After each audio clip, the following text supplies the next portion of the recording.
ಕೊಡಗು ಪಟ್ಟಣದಲ್ಲಿ ಹಿಂದೂ ಜಾಗರಣೆ ವೇದಿಕೆಯ ನೇತೃತ್ವದಲ್ಲಿ ಅಖಂಡ ಭಾರತ ಸಂಕಲ್ಪ ದಿನ ಅಂಗವಾಗಿ ಪಂಚಿನ ಮೆರವಣಿಗೆ ನಡೆಯಿತು.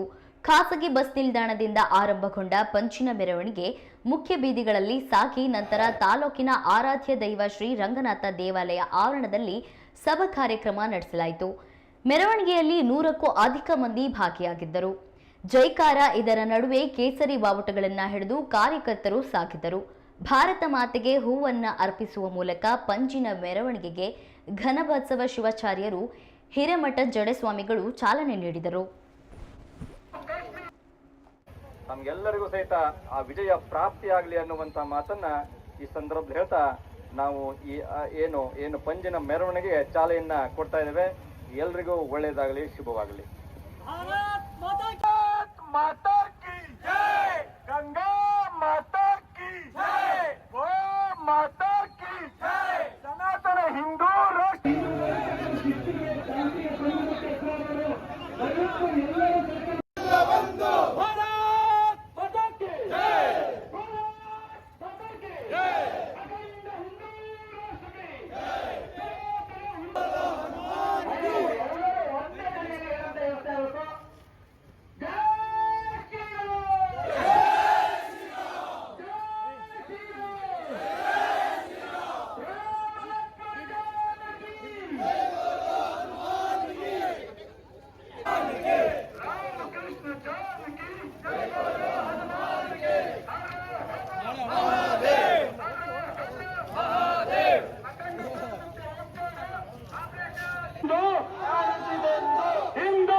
ಅದಕ್ಕಾಗಿ ಈ ಅಖಂಡ ಭಾರತ ಸಂಕಲ್ಪ ದಿನಾಚರಣೆ.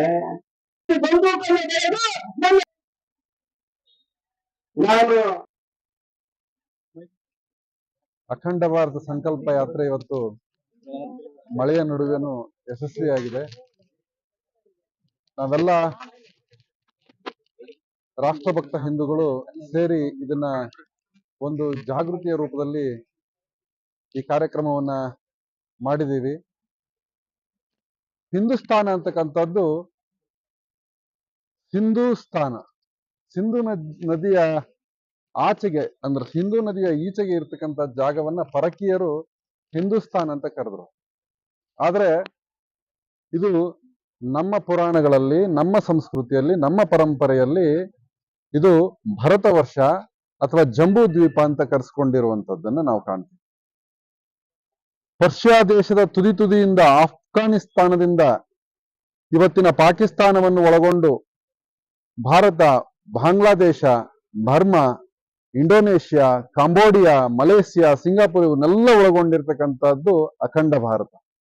ಇವತ್ತು ಕಾಲದ ಹೊಡೆತಕ್ಕೆ ಸಿಕ್ಕು ಅನೇಕ ರೀತಿಯ ದಾಳಿಗಳಿಗೆ ತುತ್ತಾಗಿ ಇವತ್ತು ಆ ನಮ್ಮ ಭಾರತ ಧರ್ಮದ, ನಮ್ಮ ಹಿಂದೂ ಧರ್ಮದ ಚಿಗುರುಗಳು ಕಟ್ಟಾಗಿ ಹೋಗಿದಾವೆ ವಿನಃ ಬೇರುಗಳು ಸುಪ್ತ ಸ್ಥಿತಿಯಲ್ಲಿ ಇದಿಷ್ಟು ನಾನು ಹೇಳಿರೋ ಜಾಗದಲ್ಲಿ ಇನ್ನೂ ಆ ಅಖಂಡ ಭಾರತದ ಬೇರಿಗೆ ಮತ್ತೆ ನೀರೆರೆದ್ರೆ ಇದು ನೋಡೋದಕ್ಕೆ ಹಾಸ್ಯಾಸ್ಪದ ಆಗ್ಬೋದು. ಅಖಂಡ ಭಾರತ ಇವತ್ತು ಮಾಡೋದಕ್ಕೆ ಸಾಧ್ಯ ಇದೆಯಾ ಅಂತ ಆ ಕಲ್ಪನೆ ಕೂಡ ಕಷ್ಟ ಆಗ್ಬೋದು. ಆದ್ರೆ ಸರಿಯಾದ ರೀತಿಯಲ್ಲಿ ನಾವು ಅದಕ್ಕೆ ಆ ಬೇರಿಗೆ ನೀರೆರೆದಿದ್ದೆ ಆದ್ರೆ ಮತ್ತೆ ಆ ಕನಸಿಗೆ ಚಿಗುರೊಡಿತದೆ, ಮತ್ತೆ ಅಖಂಡ ಭಾರತವನ್ನ ನಾವು ಕಟ್ಟಬಹುದು ಅಂತಕ್ಕಂಥ ಅದು ವಾಸ್ತವ ಅಂತ ಅನಿಸ್ತದೆ ನನಗೆ. 3 ವರ್ಷಕ್ಕೆ ತಂದೆ ಮತ್ತು ತಂದೆಯ ಚಿಕ್ಕಪ್ಪನ ಜೊತೆಗೆ ಹೊಲದಲ್ಲಿ ಹೋಗ್ತಾ ಇದ್ದಾಗ ತಂದೆ ಜನನನ್ನು ನೋಡ್ಕೊಳ್ತಾ ಹೋಗ್ತಾರೆ, ತಂದೆಯ ಸ್ನೇಹಿತರ ಹರಟೆ ಹೊಡಿತಾ ಹೋಗ್ತಾ ಇರ್ತಾರೆ.